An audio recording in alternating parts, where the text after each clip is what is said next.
గాంచిన కైవల్యము కైవసము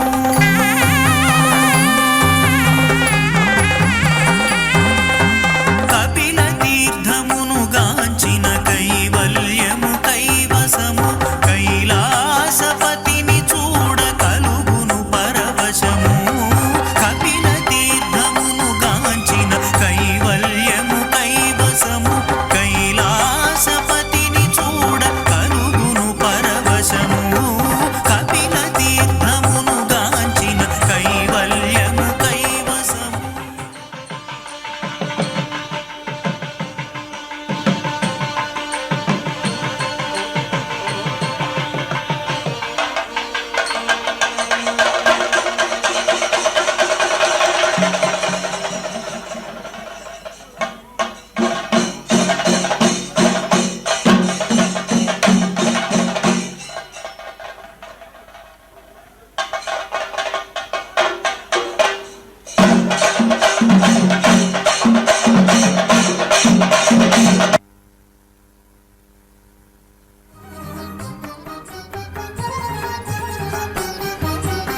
ముఖద్వారమునకు ముందుగా నందీశ్వరుడు మెట్లకు ఇరువైపుల మెరయు వైష్ణవాలయములు భాసిలు ఆళ్వారు గుడి పశ్చిమ దిగ్భాగములో భాసిలు ఆళ్వారు గుడి పశ్చిమ దిగ్భాగములో సిద్ధి పొందే కపిల మహర్షి శివైక్య యోగములో సిద్ధి పొందే కపిల మహర్షి శివైక్య యోగములో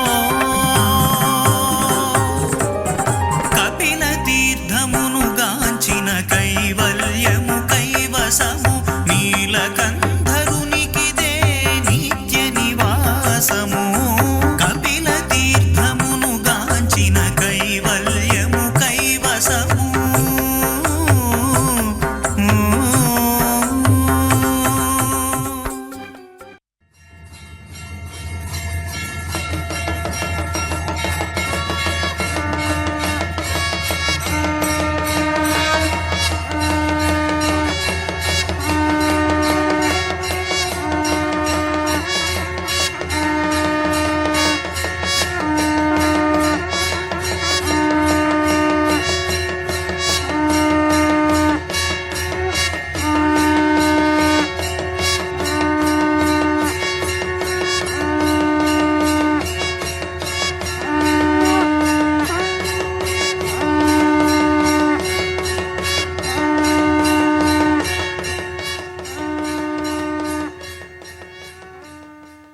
ఓం నమ శివాయ. హర హర మహాదేవ శంభో. ఓం నమ శివాయ. నమ శివాయ నమ శివాయ ఓం నమ శివాయ.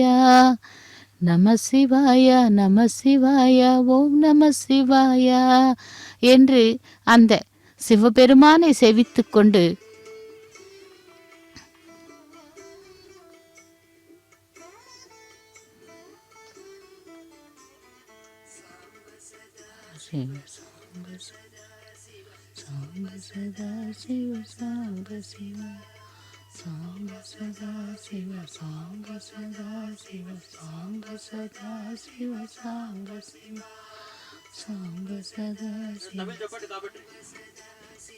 ஓம் நம சிவாய.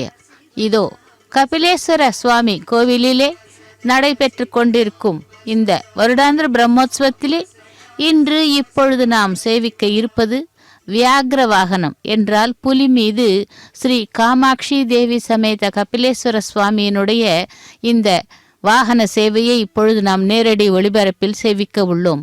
இந்த நேரடி ஒளிபரப்பின் வர்ணனையாளர் திருமதி அருணா. கபிலேஸ்வர சுவாமி என்றாலே கபில மகரிஷி தான் நமக்கு நினைவிற்கு வருவார். ஏனென்றால் இந்த தலத்திலே இந்த தலம் ஆழ்வார் தீர்த்தம் என்று கூட அழைக்கப்படுகிறது. இந்த சிவபெருமான் எழுந்தருளியிருக்கும் இந்த தலத்திலே கபில மகரிஷி தவம் செய்த மையால் இது கபிலேஸ்வர சுவாமி என்ற ஒரு தலத்தினை ஏற்பாடு செய்து அங்கே சிவபெருமான் ஸ்ரீ காமாட்சி தேவி சமேதனாய் எழுந்தருளியிருக்கிறார். அருகிலே விநாயகர், அடுத்து முருகப்பெருமான் மற்றும் நவகிரகங்கள், இப்படியாக அனைத்து தேவாலயங்கள் கூட அந்த கோவிலின் உள்ளே கர்ப்பகிருகத்தின் அருகிலேயே அமைக்கப்பட்டுள்ளது. இதோ ஆதி தம்பதியர்கள் இருவருமாக சேர்ந்து வியாக்ரம் என்றால் புலி, அந்த புலியின் மீது திருவீதி உலா வர ஆரம்பமாகினார்கள். இப்படி அந்த சிவபெருமான் என்றாலே மங்களகரமானவன், நமக்கு எப்பொழுதும் மங்களத்தை தருபவன். அவனுக்கு வாகனம் நந்தி, நந்தி தேவர். இதோ அந்த நந்தி தேவர் ஒரு புறம் மற்றும் யானைகள் அனைத்தும் கூட அந்த பகவானுக்கு தொண்டு செய்வதற்காக இதோ திருவீதி உலா வருவதற்காக காத்து கொண்டிருக்கிறது. ரம்பாசுரன் என்ற ராட்சசனுக்கு மகிஷாசுரன் என்ற மகன் பிறந்தானாம். அவன் வளர்ந்து தேவர்களின் மீது தண்டெடுத்து இந்திரலோகத்தை கைப்பற்றினானாம். பிரம்மதேவனிடம் சென்றான் இருவர்களும். வியாக்ரம் என்றால் புலி, அதாவது காட்டிலே வசிக்கும் வனவிலங்குகள் கூட குரூர ஜந்துக்கள் என்று அழைக்கப்படுவார்கள். அவற்றினை கூட தன்னுடைய வசமாக்கி கொண்டு வாகனமாக மாற்றிக்கொள்ளும் தன்மை ஒரு சிவபெருமானுக்கு மட்டும்தான் உண்டு. ஏனென்றால் போலா சங்கரன் என்று கூறப்படுவர். யார் எதை சொன்னாலும் நம்பிவிட்டு அவர்கள் கேட்ட வரத்தினை கொடுத்துவிட்டு சிக்கலில் மாட்டிக்கொண்டு இறுதியிலே நல்ல மங்களகரமான அவர்களை அனுகிரகம் செய்து ஆசீர்வாதம் செய்வானாம் அந்த சிவபெருமான். அவருக்கு எப்பொழுதும் அவர் அபிஷேக பிரியன் என்று கூறுவார்கள். சதா சர்வ காலமும் கங்கா ஜலத்தை தன்னுடைய தலையில் வைத்துக்கொண்டு சிரசின் மீது ஒரு புறம் கங்கா தேவி மறுபுறம் பிறைச்சந்திரனை சூடிக்கொண்டு இந்த பகவான் எழுந்தருளியிருப்பான். ஆனால் லிங்காகாரம் என்பது அனைத்து இடங்களிலும் அனைத்து கோவில்களிலும் உண்டு.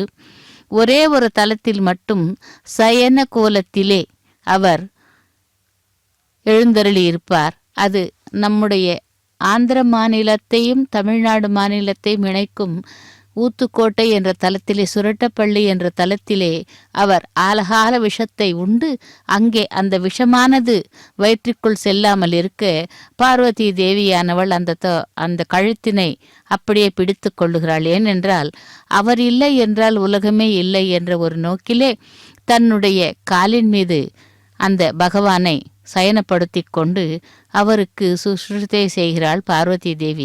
அந்த ஒரு தலம் மட்டும்தான் சிவபெருமான் சயன கோலத்திலே இருப்பார். மிகவும் விசேஷமான தேவாலயம் அது. அப்படி அனைத்து இடங்களிலும் கூட லிங்காகார வடிவிலே தான் அவரை நாம் சேவிக்க முடியும். இதோ கபில தீர்த்தத்திலே கூட கபிலேஸ்வர சுவாமியாகத்தான் நமக்கு எழுந்தருள் இருக்கிறார்.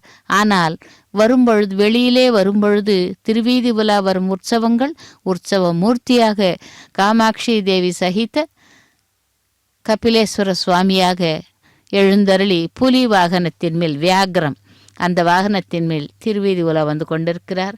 கேரள வாத்தியங்கள், நாட்டியங்கள், கோலாட்டங்கள் மற்றும் பஜனைகளுடன் அந்த எம்பெருமானுடைய கைங்கரியத்திலே பக்தர்கள் ஈடுபட்டு இந்த மங்களகரமான சிவபெருமானுக்கு சேவை செய்து கொண்டிருக்கிறார்கள் பக்தர்கள். இதோ அந்த புலியின் மீது புலியை வாகனமாக மாற்றிக்கொண்டு அமர்ந்திருக்கும் அவர்கள் அந்த ஆதி தம்பதிகளை நாம் சேவித்து கொண்டிருக்கிறோம்.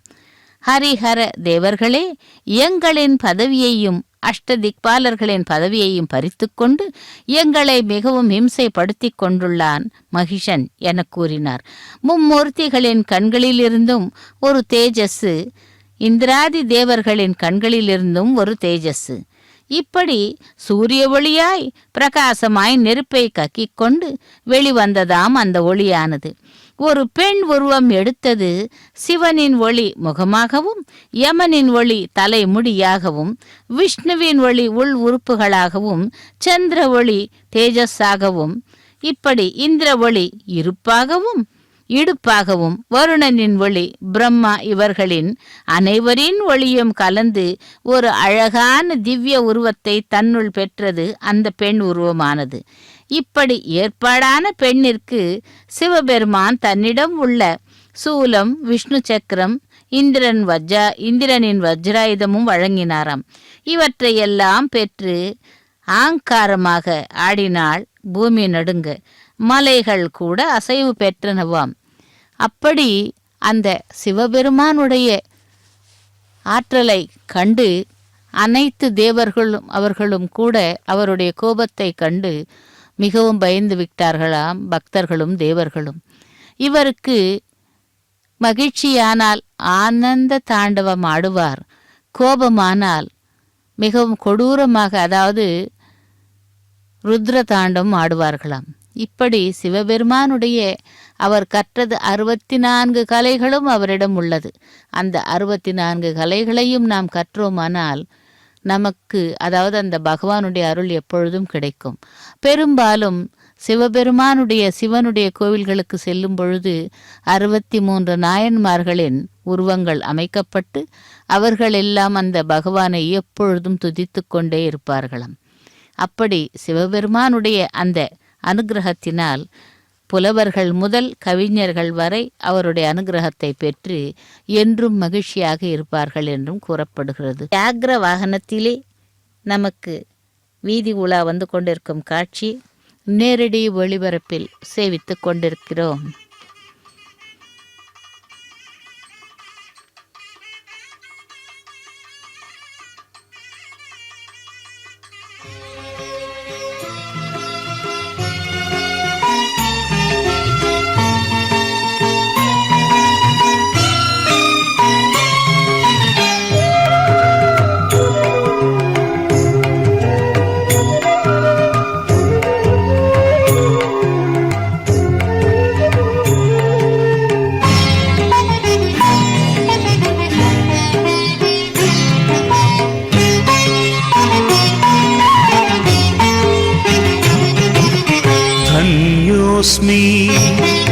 ధన్యోస్మి సాంబశివుని దర్శించితి, సదాశివుని దరిచేరితి. ధన్యోస్మి ధన్యోస్మి సాంబశివుని దర్శించితి, సదాశివుని దరిచేరితి.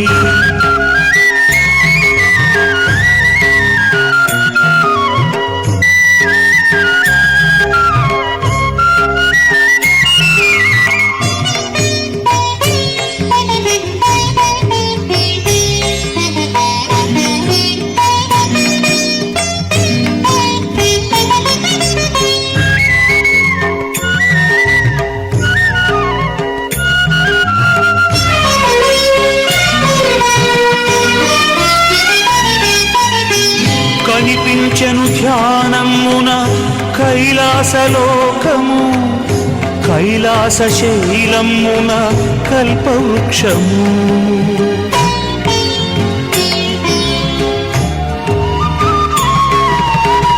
కనిపించెను ధ్యానమున కైలాసలోకము, కైలాస శైలమున కల్పవృక్షము. కల్పవృక్షమూలమున కనకపు సింహాసనము, సింహాసనమందు మహాదేవ రూపము.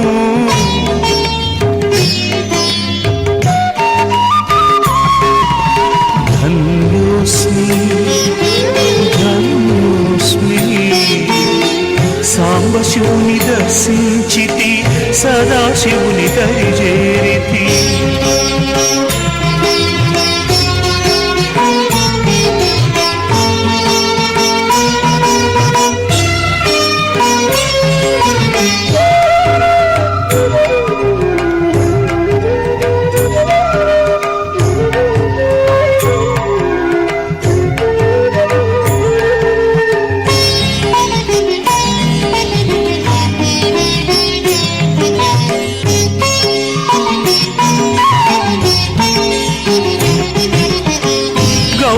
సతి అంకమందు కార్తికేయుడు, విభుని ఒడిమి ఆసీనుడు విఘ్ననాథుడు.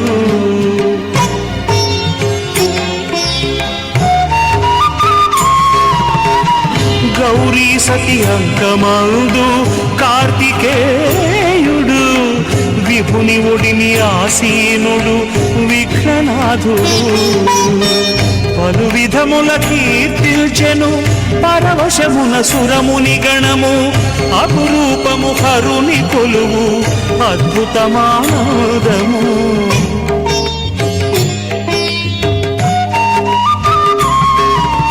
ధన్యోస్మి సాంబశివుని దర్శించితి సదాశివుని దరిచేరితి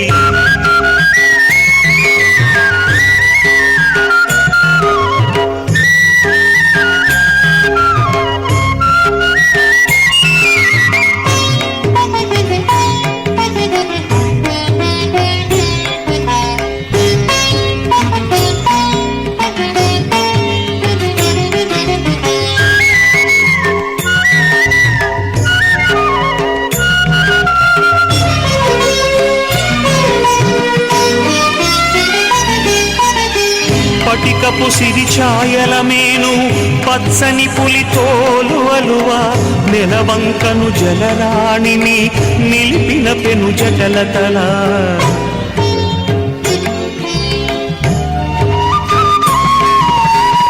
పటికపు సిరి ఛాయల మేను పచ్చని పులి తోలు అలువ నెలవంకను జలరాణిని నిలిపిన పెను జటలతల మూడు కనులు మొలక నవ్వు ముచ్చటైన మోము నాగాలంకారములు నానాలావణ్యములు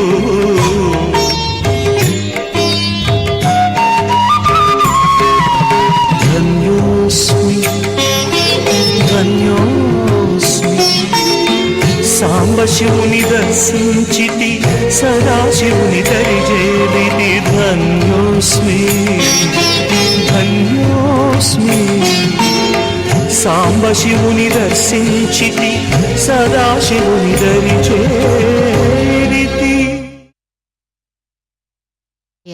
பக்தர்களே, கபிலேஸ்வர சுவாமியினுடைய கோவிலிலே நடைபெற்று கொண்டிருக்கும் வருடாந்திர பிரம்மோற்சவம் மற்றும் மகா சிவராத்திரி உற்சவத்தை முன்னிட்டு இதோ அந்த ஆதி தம்பதிகள் காமாட்சி சமேத கபிலேஸ்வர சுவாமி புலி வாகனத்தில், அதாவது வியாக்ர வாகனத்தில் திருவீதி உலா வந்து கொண்டிருக்கும் காட்சியை நாம் செவித்து கொண்டிருக்கிறோம். அந்த மங்களகரனை செவிக்கும் பொழுது நமக்கும் மகிழ்ச்சியை தருபவன் அவன். அப்படி மும்மூர்த்திகளான ஒருவரிலே இந்த சிவபெருமானும் ஒருவர். அப்படி நமக்கு மோட்சத்தை கொடுப்பவரும் அவனே. ஆக பிரம்ம விஷ்ணு மகேஸ்வரன் என்று அந்த மும்மூர்த்திகளையும் நாம் சேவித்து கொண்டு அவர்களுடைய அனுகிரகத்தையும் நாம் பெறலாம். ஒருமுறை உலகம் முழுவதும் படைக்கின்றவன் என்று சொல்லிவிட்டு நீங்கள் யார் என்று கேட்டானாம்.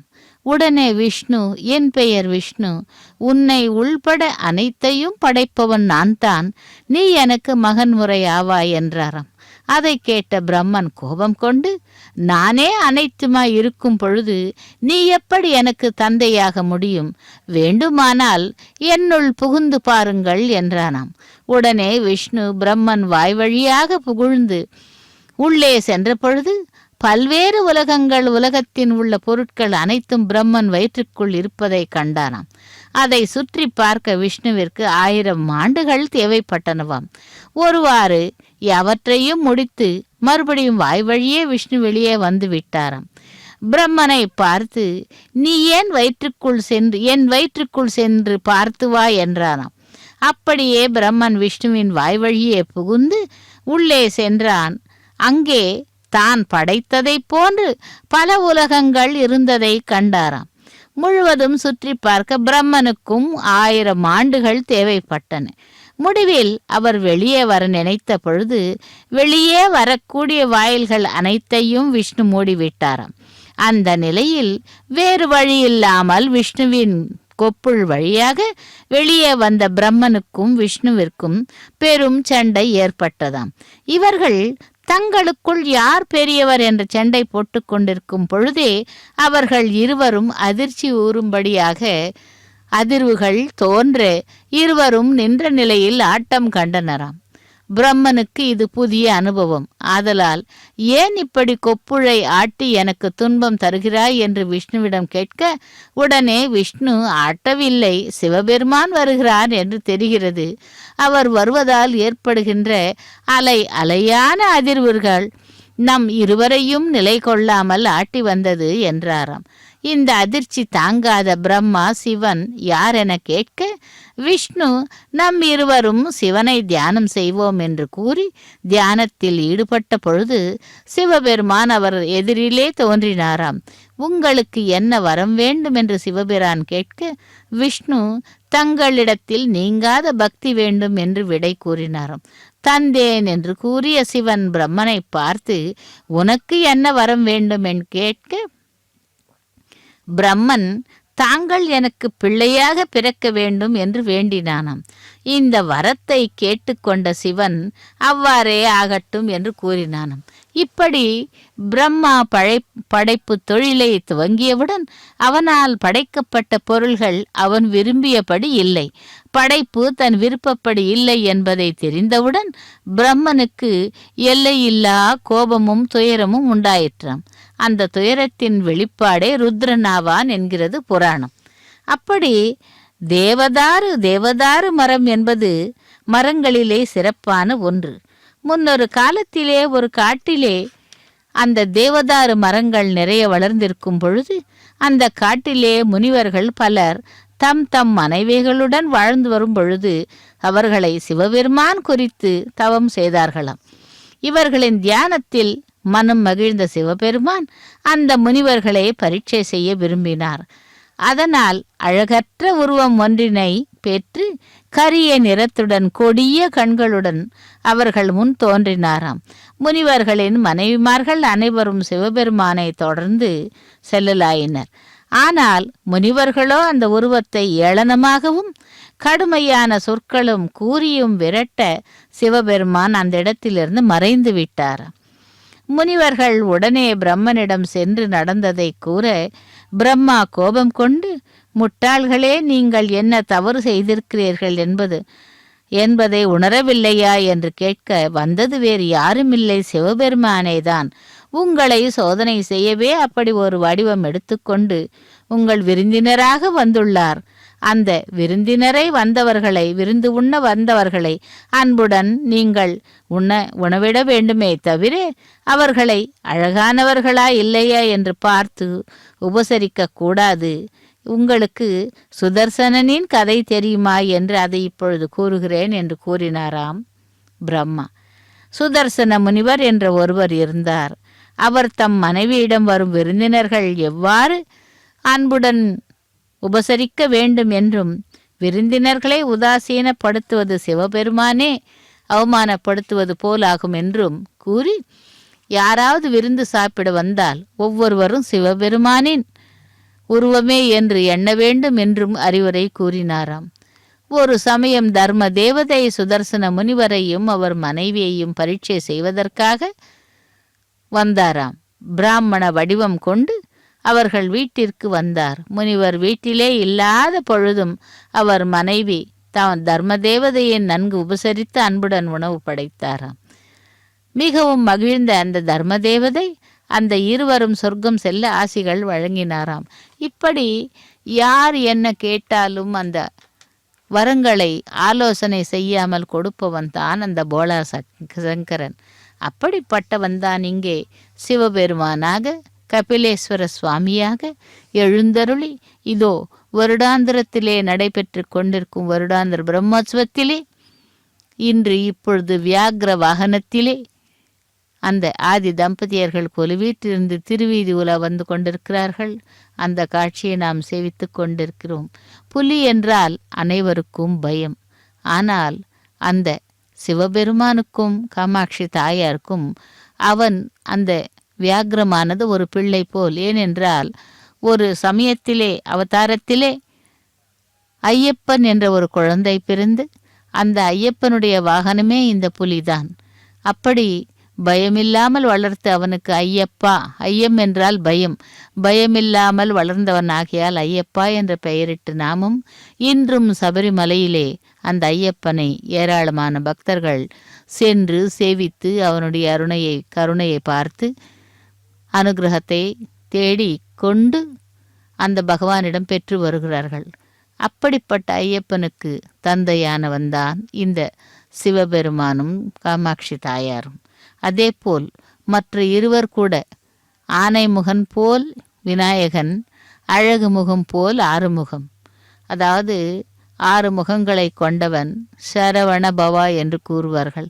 அப்படி அழகான ஒரு பிள்ளையும் ஆனையைப் போல் ஒரு பிள்ளையேக்கும் இவர்கள் தந்தையார் அவர்கள். அதாவது ஆதி தம்பதியர்கள் என்றால் உலகம் ஏற்படுவதற்கு முன்பே இவர்கள் எழுந்தருளினார்கள் என்றும் பக்தர்களை அருள்பாலித்து கொண்டிருக்கிறார்கள் என்றும் நமக்கு தெரிகிறது. இந்த சிவபெருமானுடைய பஞ்சபூதங்களில் அனைத்து இடங்களிலும் வியாபித்து, அதாவது நீர், நிலம், நெருப்பு, காற்று, வாயு என்று இப்படியாக 5 தலங்களிலே இவர் எழுந்தருளி பக்தர்களை அருள்பாலித்து கொண்டிருக்கும் முதல் தலம் வாயு. மனிதன் வாழ வேண்டுமானால் அந்த வாயுவினால் தான் வாழ முடியும். ஆகவே வாயு தலமாக ஸ்ரீகாளஹஸ்தியும், காஞ்சிபுரத்திலே பிருத்வி தலமாக நிலமும், திருவண்ணாமலையிலே அக்னி தலமாக திருவண்ணாமலையும், அருணாச்சலம் என்ற பெயரிலே, அதன் பிறகு சிதம்பரத்திலே ஆகாயலிங்கமாகவும், ஜம்புகேஸ்வரம் என்ற தலத்திலே ஜலலிங்கமாகவும் இப்படி பஞ்சபூதங்களாக ஏற்பாடு செய்து தன்னை அவர்களுக்குள் நிறுத்தி கொண்டு பக்தர்களை அருள் பாலித்து கொண்டிருக்கும் அந்த ஆதி தம்பதியர்களை இதோ வியாகிர வாகனத்திலே நாம் சேவித்து கொண்டிருக்கிறோம். பக்தர்களே, சிவநாமத்தை கூறிக்கொண்டு அந்த மங்களகரமான சிவபெருமானை சேவிக்கலாம். ஓம் நம சிவாயா என்று எப்பொழுதும் கூட அந்த நம சிவாயன் நமக்கு மங்களத்தை அளிப்பவன், மங்களகரமானவன். ஆகவே அந்த ஆதி தம்பதிகளை சேவிக்கலாம். ஓம் நம சிவாயா, ஓம் நம சிவாயா என்று இப்படியாக அந்த பகவானுடைய லீலைகளை நாம் தெரிந்து கொண்டே இருக்கிறோம். அப்படி அந்த சுதர்சன முனிவர் என்று ஒருவர் இருக்கும் பொழுது அவர் தன்னுடைய வீட்டிலே வரும் விருந்தினர்களுக்கு அன்புடன் உபசரிக்க வேண்டும் என்றும் கூறி, உதாசீனப்படுத்துவது என்பது அந்த சிவபெருமானை அவமானப்படுத்துவது என்று அர்த்தமாம்.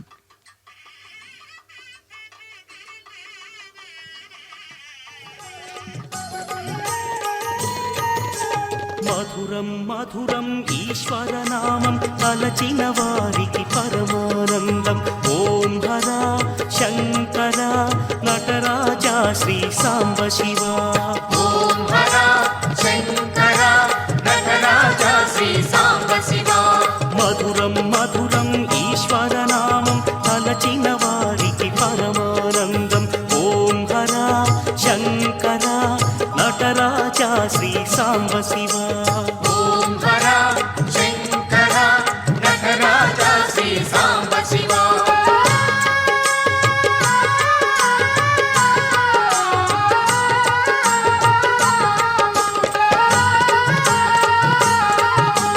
మహిమాన్వితము శివనామం, మంగళకరము శివనామం, పావన మంత్రం శివనామం, వేదార్థసారం శివనామం, ఓంకార స్వరూపం శివనామం. ఓం హర శంకర నటరాజా శ్రీ సాంబ శివ. ఓం హర శంకర నటరాజా శ్రీ సాంబ శివ.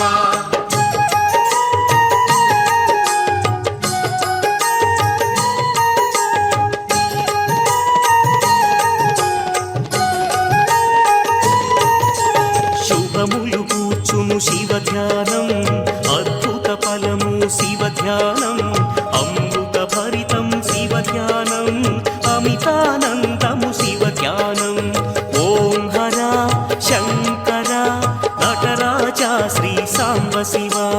ఓం హర శంకర నటరాజా శ్రీ సాంబ శివ.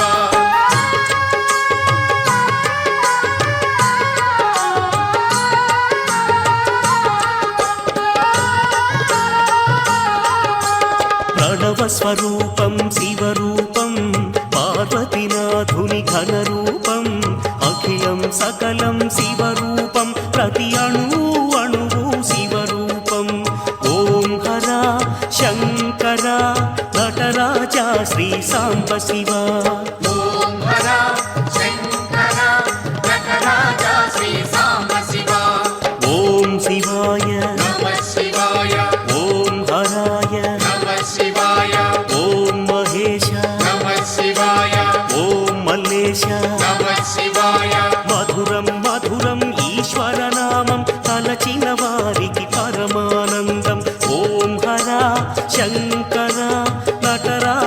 श्री साम्ब शिवा ॐ हरा शङ्करा नटराजा श्री साम्ब शिवा ॐ हरा शङ्करा नटराजा श्री साम्ब शिवा ॐ हरा शङ्करा नटराजा श्री साम्ब शिवा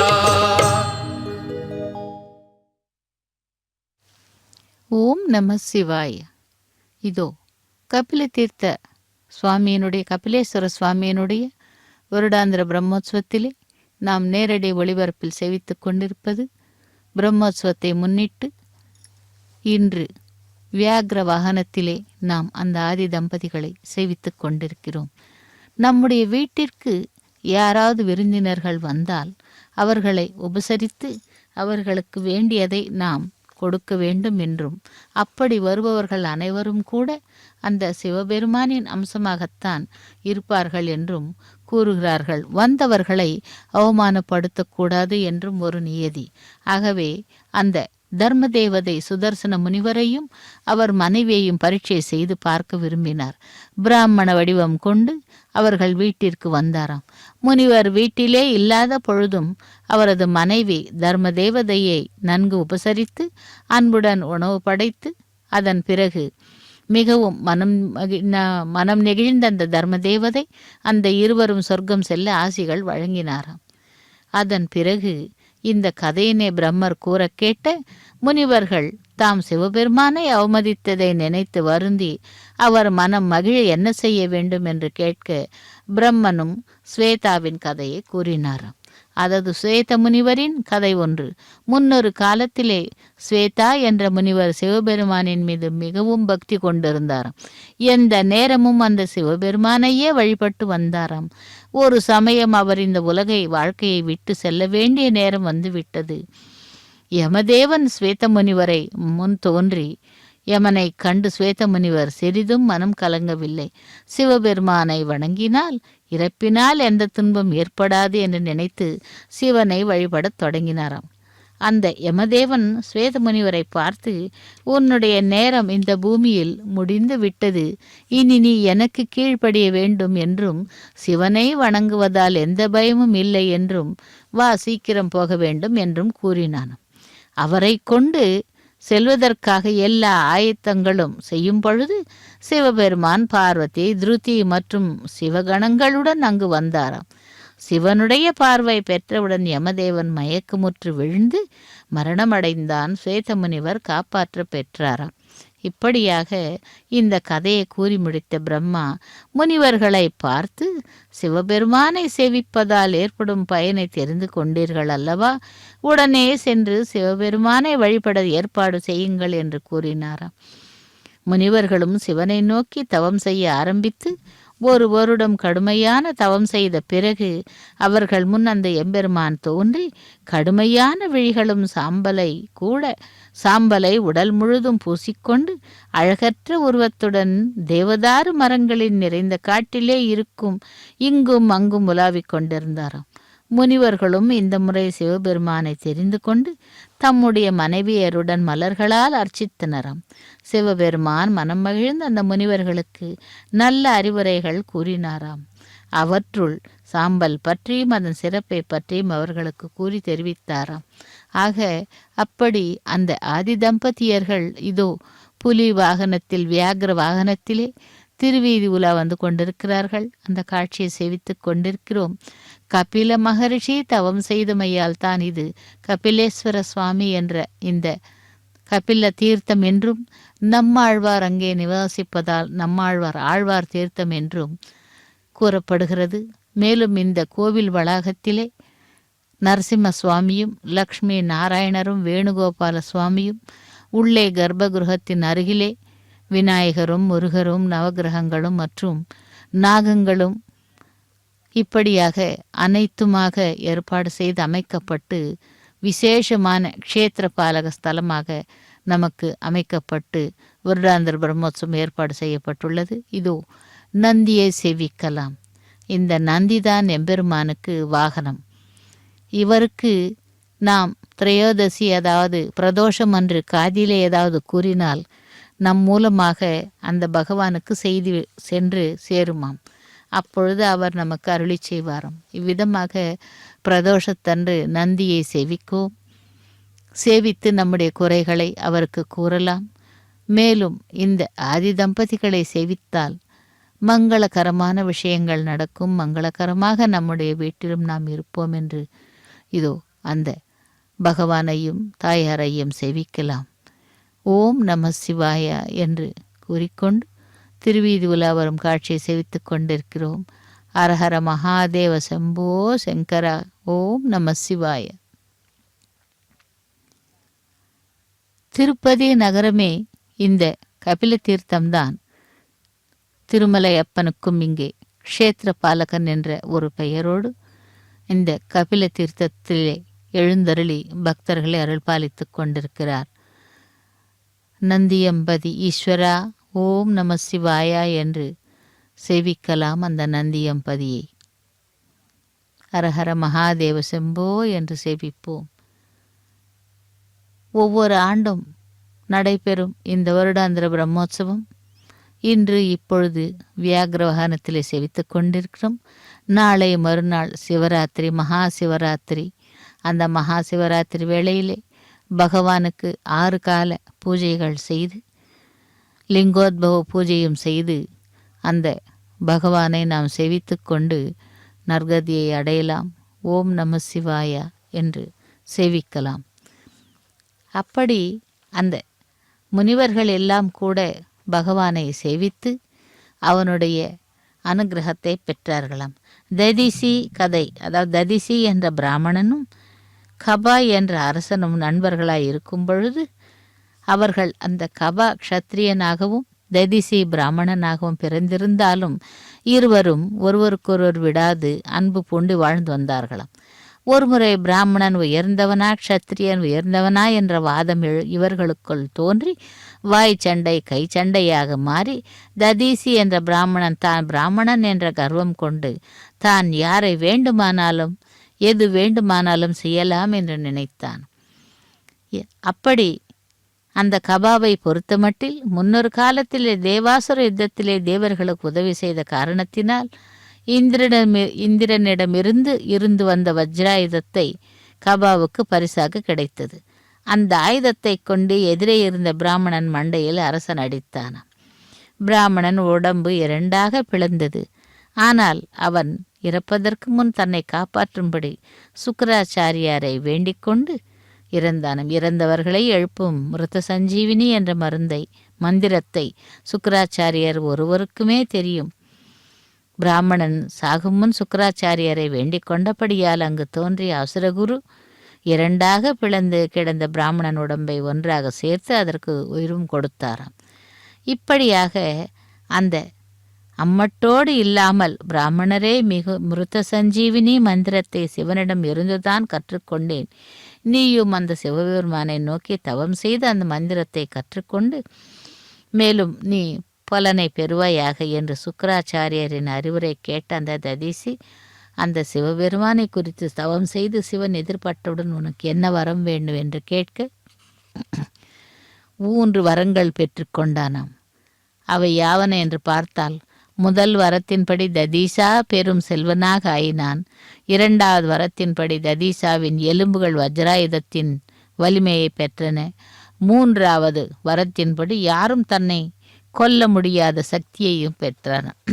இப்படியாக அந்த சிவபெருமான் போலா சங்கரனாக மாறி கபிலேஸ்வர தீர்த்தத்திலே கபிலேஸ்வர சுவாமியாகவும் தாயார் காமாட்சி தேவியாகவும் எழுந்தருளி இதோ இந்த வருடாந்திர பிரம்மோற்சவத்திலே நமக்கு வியாகிர வாகனத்திலே காட்சி தந்து கொண்டிருக்கிறார்கள்.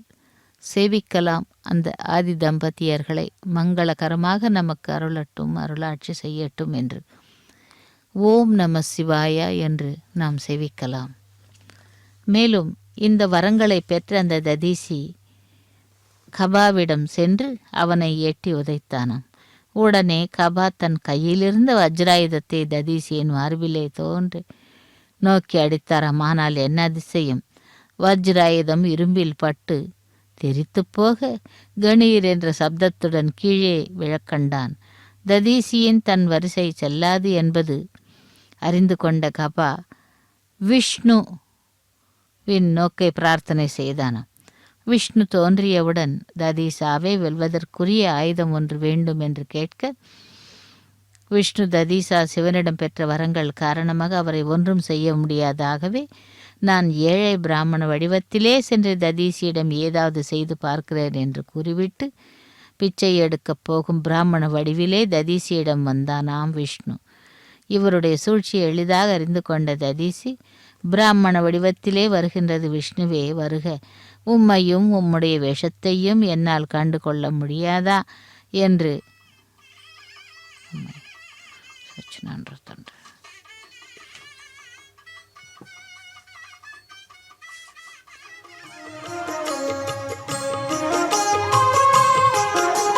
శివ శివ అనరే ఓ భక్తులారా, హర హర అనరే సజ్జనులారా. శివ శివ అనరే ఓ భక్తులారా, హర హర అనరే సజ్జనులారా. శివ శివ అనరే ఓ భక్తులారా, హర హర అనరే సజ్జనులారా. శివ శివ అనరే ఓ భక్తులారా, హర హర అనరే సజ్జనులారా.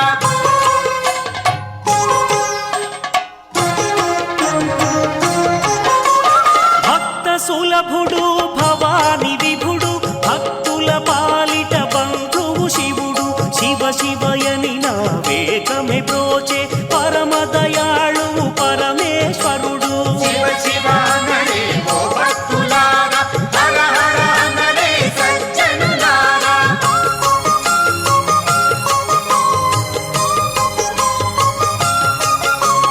బాల భక్తుడు మార్కండేయుడు భక్తి మీరగా ఈశుని కొలచి పరమేశ్వరుని ప్రార్థన చేసి చిరంజీవిగా వరమును పొందే. శివ శివ అనరే ఓ భక్తులారా, హర హర అనరే సజ్జనులారా.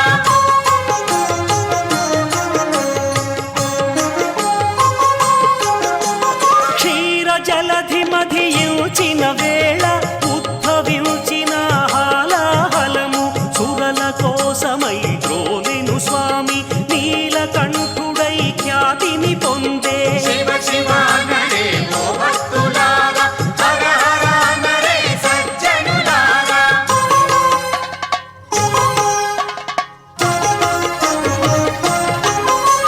సురాసురులను భేదమెల్చని భక్త సులభుడు జగదీశ్వరుడు.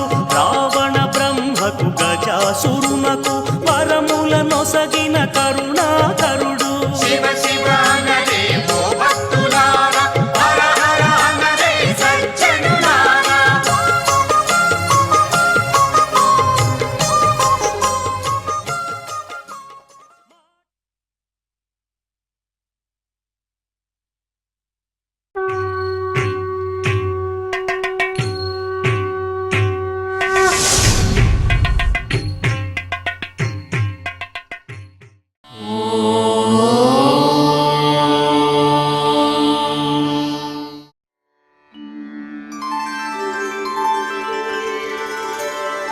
विना वेङ्कटेशं ननाथो ननाथः सदा वेङ्कटेशं स्मरामि स्मरामि.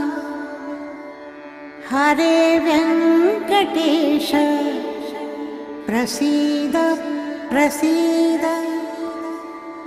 प्रियं वेङ्कटेश प्रयच्छ प्रयच्छ.